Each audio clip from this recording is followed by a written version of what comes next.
The Viking Hall of Fame is proud to induct Maryland native Pat O'Brien as a member of the 2014 class. O'Brien is being inducted posthumously. A native of Baltimore, Maryland, O'Brien made Valley City State and Lock and Field his home from 1981 to 1984. He earned honorable mention All-American honors as a defensive lineman his senior season. O'Brien led the Vikings with 132 tackles in 1984, adding 3 forced fumbles and 2 sacks.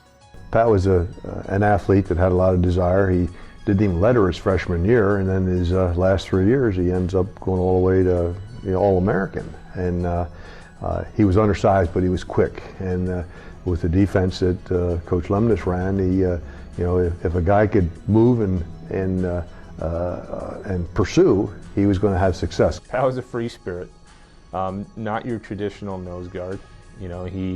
He wasn't that stout guy that you think of that plays that position. Long, lanky levers, used his hands well, ran sideline to sideline very well. Lateral quickness, very good.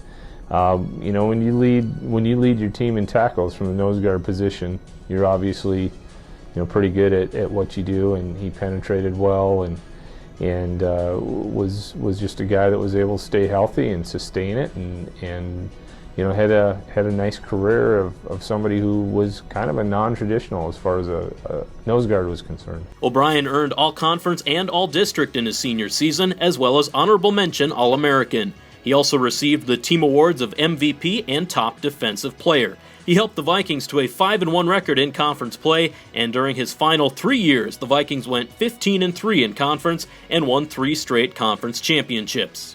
It was a family-type atmosphere, and those teams in the early 80s, they were like that. They had a string of 3 in a row. I think 82, 3, and 4 were all conference champions, all in the Hall of Fame. And that's the bulk of the 4 guys that are going in this time are all from that era and those teams. So, he was just he was a pleasure to coach. He was part of that Maryland connection. Coach Dew was originally from that area, and he brought out guys that had played at high schools that he knew about, and so he had a group of guys out here that had had success before him, and so he kind of continued that tradition, so to speak, from those Maryland guys that came out. Unfortunately, Pat passed away, and we miss him, but he'll be remembered in Viking tradition now as being a member of the Hall of Fame. Please welcome Pat O'Brien to the Viking Hall of Fame.